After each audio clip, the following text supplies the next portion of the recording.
She looked me dead in the eyes and said, "You're too toxic. Get out." I didn't argue. I grabbed my bag and left without saying a word. Stick with me while I share my story, and if it touches you, don't forget to support our channel by hitting that subscribe button, dropping a like, and sharing it with the people you care about. I had always thought Rory, my older sister, and I were close. But over the past few months, I noticed subtle digs, criticisms, and her controlling behavior.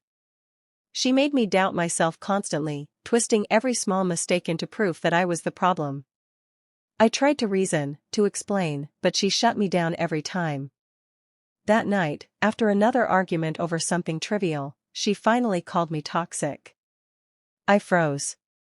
The words cut deeper than anything she had ever said. I didn't fight back. I packed my things quietly, feeling a mix of anger, heartbreak, and relief. Walking out, I realized that leaving wasn't just about that night, it was about all the times I let her manipulate me without standing up for myself. I wasn't perfect, but I didn't deserve to feel unsafe in my own family. As I shut the door behind me, I felt a strange clarity. This was my chance to reclaim my peace, to protect myself from someone who claimed to love me but treated me like an enemy. Even though leaving hurt, I knew it was necessary. I didn't know what awaited me outside that house, but I was ready to face it. For the first time in months, I felt the possibility of freedom, and the hope that standing up for myself could actually be the start of something better. A week before she told me to leave, there was a family gathering that still burns in my memory. I spent hours preparing dishes, decorating, and making sure everything went smoothly, hoping to make the evening special for Rory and our relatives. I wanted her to feel supported, to see that I cared. But no matter what I did, nothing was ever right. As soon as I arrived, Rory's sharp comments started. "Why did you make it this way?" she asked about the table setting. "This dish doesn't taste good," she muttered, brushing off my effort. I tried to laugh it off, suggesting small changes, but every word seemed to irritate her more. Every smile I offered was met with a glare, every compliment I gave to others twisted into some insult toward me. At first, I wondered if I was imagining it. Maybe I was being too sensitive. But as the evening wore on, it became impossible to ignore. She criticized my choices, my personality, my way of helping, and even my kindness. Each accusation felt like a knife, and I struggled to understand why the person I had always protected seemed determined to tear me down. By the end of the night, exhaustion and hurt had settled deep in my chest. I felt a mix of frustration and loyalty to her even when she didn't deserve it, frustration at my own inability to make her see my intentions. The seed of doubt she planted grew quietly, leaving me questioning my value and place in the family. I couldn't shake the feeling that no matter how much I tried, nothing I did would ever be enough for Rory. That night, the cracks in our relationship became undeniable, setting the stage for everything that came after. I moved through the apartment silently, gathering the few things I could carry. Every item I packed felt heavier than it should, weighed down by the tension that had been building for months. Rory's words echoed in my mind, sharp and unyielding, "You're too toxic. Get out." There was no warmth, no hint of hesitation, just a cold finality that left me hollow. I paused at the doorway to my bedroom, taking in the space that had once felt safe. Memories of shared laughter and late-night talks hit me like a wave, but now they felt distant, almost like they belonged to someone else. My hands trembled as I zipped the bag, the finality of leaving sinking in with every sound of fabric brushing against itself. I didn't yell, I didn't argue. There was no need. Any words I could have spoken would have been lost, twisted, or dismissed. I realized that protecting myself meant walking away quietly, without giving her the satisfaction of seeing me crumble. Each step toward the door was a small act of courage, a refusal to let her control my emotions any longer. The hallway felt emptier than it had ever seemed, and the air was thick with unspoken tension. I lingered for a moment, imagining what she might say, but I shut the thought down. I had made my choice, and it wasn't about revenge, it was about survival. As I crossed the threshold, I felt a mixture of sorrow and relief. The world outside seemed daunting, but at least it was mine to navigate. For the first time in a long time, I felt the faint stirrings of freedom, a quiet assurance that walking away was not a defeat, it was a declaration that I mattered. The first night in my new apartment felt unreal. The space was tiny, with bare walls and a floor that creaked under my steps. I had just enough money to cover a month of rent and a few groceries. Every sound outside the window reminded me how alone I really was. The quiet pressed against me, heavy and unrelenting, leaving me with nothing but my thoughts. I sank onto the edge of the bed, tracing the worn fabric of the blanket I had brought from home. Betrayal gnawed at me, sharper than any physical pain. I kept replaying Rory's words, questioning if I had been too sensitive, if maybe I had misunderstood her intentions. Doubt and regret clawed at my chest, making it hard to breathe. Yet, amid the ache, a small flame of resolve began to grow. I reminded myself that leaving was a choice I had made for my own safety. No one else could decide my worth or dictate how I should feel. The sting of loneliness was temporary, the sense of self-respect I was cultivating would last. I moved around the apartment, setting up a small corner to call my own. Each action, unpacking a box, hanging a curtain, arranging a chair, felt like reclaiming a part of myself. The fear of the unknown lingered, but so did a strange thrill. For the first time in months, I realized I could make decisions for myself, and that idea was empowering. As night fell, the shadows seemed less menacing. I was alone, yes, but I was free to think, to breathe, to plan. The betrayal still stung, but it no longer had the power to define me. I could endure this, and maybe, just maybe, I could rise from it stronger than I had ever imagined. While unpacking a box of old letters and keepsakes, I stumbled across something that made my stomach twist. Hidden among birthday cards and faded photographs were notes, lists, and letters that weren't meant for me, but they revealed everything. Rory had been twisting our family's view of me for months, maybe years. She framed my efforts as self-serving, taking credit for anything I had done, and spinning stories to make me appear reckless or ungrateful. I sank onto the floor, holding a crumpled letter in my hands. It was one of many examples of her manipulations. Her handwriting detailed how she had explained situations to our parents, casting me as the villain. Every line felt like a knife, cutting deeper than anything she had said to my face. I had trusted her, supported her, and now I realized how easily she had lied, shaping opinions and eroding my reputation without a second thought. The betrayal hit harder than leaving ever could. This wasn't a single moment of anger, it was a pattern, carefully orchestrated, calculated to make me doubt myself and isolate me from the family I loved. Anger mixed with sadness, and for a moment I felt frozen, unsure of how to process the scope of her deception. But beneath the hurt, a determination began to form. I couldn't erase the past, but I could control what happened next. I could protect myself, reveal the truth, and reclaim the narrative she had stolen. My loyalty hadn't changed, it was her lies that had shifted the balance. Holding those letters, I felt a mix of grief and clarity. I realized I wouldn't be silenced, and this revelation, painful as it was, marked the turning point. For the first time, I understood that my next steps would define not just my story, but the truth my family deserved to see. After days of staring at the letters and notes, I realized reacting impulsively wouldn't help me.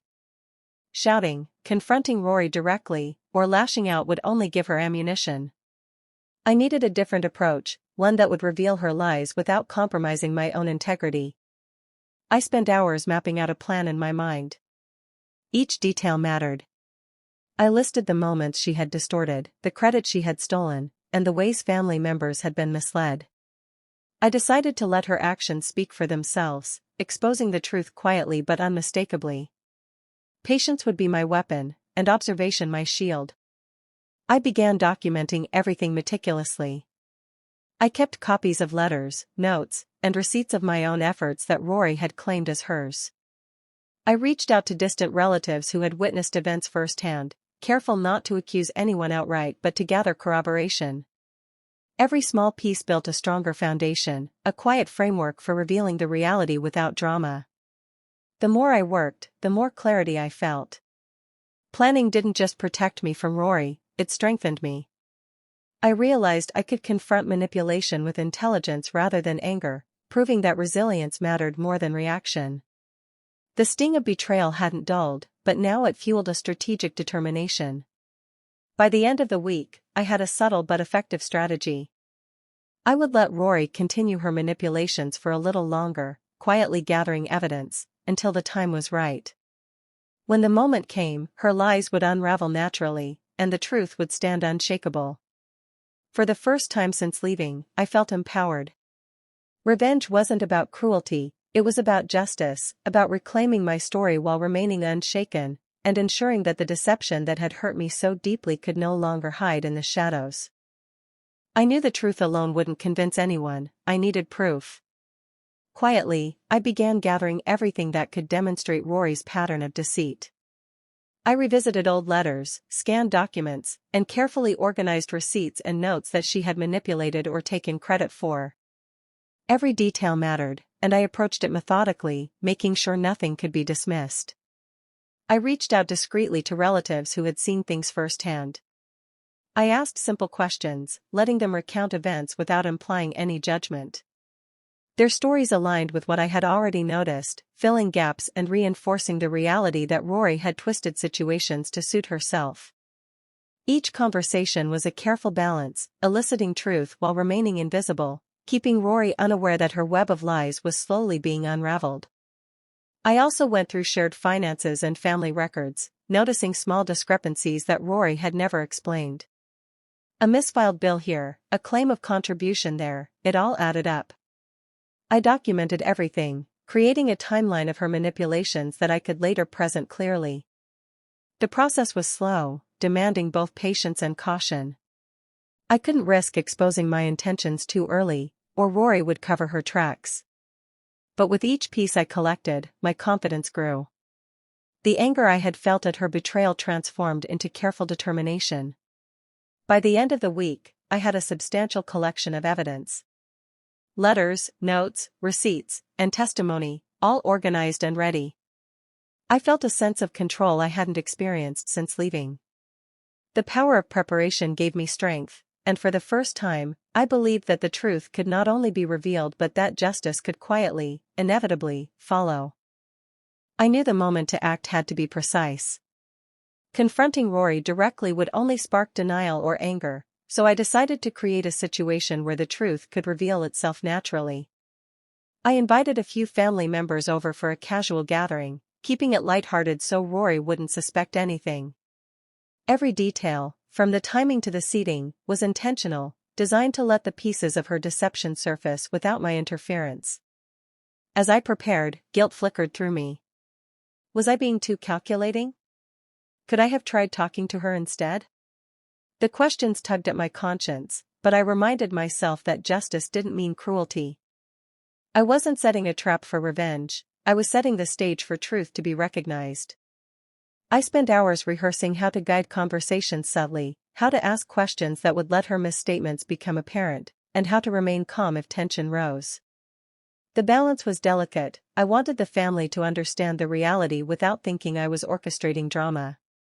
The day arrived, and Rory was blissfully unaware, chatting and laughing as if nothing had happened.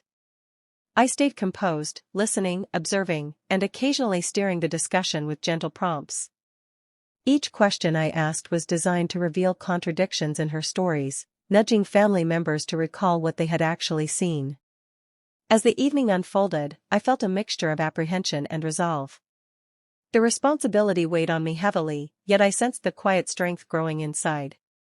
I wasn't just exposing lies, I was reclaiming my voice, asserting my dignity, and proving that integrity could outshine manipulation.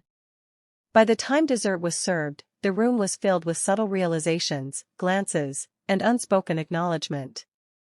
Rory's carefully constructed facade was beginning to crumble, and I felt the first true stirrings of vindication, all without raising my voice or forcing a confrontation. The evening arrived, and the family gathered around the dining table for a simple dinner. The air was warm, filled with polite chatter and clinking silverware, masking the tension I carried quietly. I had arranged everything carefully, every seat, every conversation starter, so that Rory's inconsistencies would emerge naturally. I poured myself a glass of water and sat calmly, listening as Rory began recounting events from past months. Her voice was confident, full of self-assurance, unaware that the stories she had woven were about to unravel. I waited for the right moment, then gently asked a question about a family project she had claimed sole credit for. A pause followed, slight at first, then a ripple of unease spread across the table. Cousins, aunts, and uncles exchanged glances, quietly recalling the truth they had witnessed. I kept my tone soft, neutral, offering subtle reminders, like a nudge rather than a push. Each carefully placed statement exposed contradictions, evidence of her misrepresentation, without me ever accusing her directly. Rory faltered. Her words stumbled, her composure slipping as the discrepancies became apparent. Faces around the table showed surprise, disbelief, and slowly, understanding. The tension grew, a quiet storm of realization filling the room. I remained poised, letting the facts speak. My heart pounded, but I didn't raise my voice or show triumph. The satisfaction wasn't in victory over her, it was in watching truth rise quietly, undeniable, as the web of deceit she had spun began to unravel in front of everyone. By the end of dinner, Rory's confident mask had cracked, and I felt a calm resolve settle in me. Justice had arrived without confrontation, without anger. The room shifted subtly, a newfound respect forming, not for me, not for her, but for the honesty that had quietly spoken for itself. The days after the dinner were quiet, but the shift in the family's dynamic was undeniable. Whispers replaced casual conversations, and previously warm interactions with Rory grew cautious and reserved. Her charm no longer masked the inconsistencies everyone had begun to notice. I watched from a distance as her closest relationships started to fray. Relatives who had once supported her hesitated to include her in decisions, questioning the stories she had always told with such conviction. Invitations became scarce, phone calls shortened, and the trust she had relied upon for so long began to crumble piece by piece. Rory's frustration was evident, though she tried to maintain control. Behind closed doors, I could see the tension and isolation she had never experienced before. Friends and family members who had believed her version of events now approached me instead, seeking clarity or simply offering cautious acknowledgement of what had truly happened. It was strange to feel the balance shift so subtly, yet so completely. Through it all, I stayed composed. I didn't gloat or celebrate, there was no need. The truth had done the work for me, quietly yet thoroughly dismantling the foundation of lies she had built. Observing her struggle wasn't about cruelty, it was about recognizing that manipulation comes with consequences, and that integrity has a way of prevailing, often when least expected. I felt a calm sense of justice settle in my chest. Rory's regret and solitude were not my victory, they were the natural outcome of actions built on deception. As I continued with my life, I realized that strength isn't measured by revenge, but by the ability to rise above betrayal, witness its consequences, and remain unshaken. The scales had balanced themselves, and I could finally breathe. Sitting by the window one evening, I allowed myself to reflect on everything that had happened. Leaving Rory's house had felt like stepping into a void, but now I could see it was the start of something vital. The pain of separation and betrayal had been sharp, yet it had pushed me toward clarity I hadn't known I needed. I noticed the subtle changes in myself first. Decisions that once felt heavy now carried confidence. Small choices, what to cook, how to decorate my apartment, how to spend my evenings, became affirmations of independence. Each action reminded me that I could trust myself, that I didn't need validation from someone who had consistently undermined me. Beyond independence, I felt a quiet strength grow inside me. I no longer feared judgment or manipulation. The anger I had carried transformed into understanding. Revenge wasn't about hurting Rory, it was about reclaiming the dignity she had tried to strip from me. Every step I had taken, leaving, documenting, revealing the truth, was a way of standing firmly in my own life, unshaken by her control. I also discovered a sense of peace I hadn't anticipated. Letting the truth speak for itself, without forcing drama, allowed me to rise above resentment. Observing Rory face the natural consequences of her choices reinforced that integrity and patience hold more power than confrontation. By the end of that evening, I felt whole in a way I hadn't before. The journey had been painful, but it had shaped me into someone stronger, wiser, and more self-assured. I realized that growth doesn't come from conflict alone, it comes from the courage to walk away, to protect your heart, and to honor your own worth, no matter how deep the betrayal. Weeks turned into months, and gradually my life began to take on a new shape. I found comfort in routines I had once overlooked: morning coffee on the balcony, quiet evenings with books, and walks through the neighborhood that felt familiar and safe. Each small habit became a reminder that I was building a life of my own, one not defined by Rory or her manipulations. I also started connecting with people who genuinely supported and respected me. Friends who had drifted away during the tension returned, drawn by the honesty and steadiness I carried now.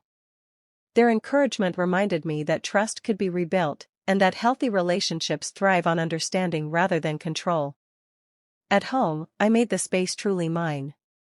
Walls I had once left bare became filled with things that brought me joy: photographs, art, and little touches that reflected my personality. The apartment, once cold and empty, now felt warm and alive, a sanctuary that mirrored the growth I had achieved internally. With every passing day, the heaviness of the past lifted. I no longer carried the weight of Rory's deceit or the doubts she had planted. Instead, I felt empowered, lighter, and fully in control of my choices. My story was no longer shaped by betrayal but by resilience, patience, and self-respect. Looking back, I realized closure didn't come from confrontation or revenge. It came from reclaiming my life, nurturing myself, and allowing the consequences of past actions to unfold naturally. I had emerged stronger, not by defeating someone else, but by honoring my own worth. Finally, I felt a sense of triumph, not loud or dramatic, but quiet, enduring, and profoundly my own. Sitting quietly in the evening light, I thought about everything that had happened, every argument, every harsh word, every moment I had questioned myself. Leaving Rory had been the hardest choice I'd ever made, yet as I looked around at the life I was creating, I understood it was also the right one. The fear, sadness, and uncertainty I had felt were necessary steps toward protecting my heart and reclaiming my sense of self. I realized that standing up for myself didn't make me cruel, it made me strong. It wasn't about punishing her or seeking revenge, but about creating boundaries that safeguarded my well-being. The act of walking away, of refusing to accept manipulation and lies, was an assertion of my worth. Every step I had taken reminded me that respect, for myself and from others, is not optional, it is essential. Reflecting on the journey, I understood how vital it is to recognize when a relationship becomes harmful. Loving someone doesn't mean enduring treatment that diminishes you. Courage, I learned, often looks like silence, patience, and careful action rather than confrontation. True strength is in making difficult decisions, even when the heart aches, and trusting that the path chosen will lead to peace. I also understood the importance of trusting my instincts and listening to the quiet voice that says, "This isn't right." By doing so, I had not only preserved my dignity but had shown that self-respect is not selfish, it is life-giving. As the sun set, I felt calm and grounded, knowing that boundaries protect rather than punish. I hoped anyone listening would take this to heart: honor yourself, value your peace, and never doubt that standing up for yourself is an act of love, for yourself and your life.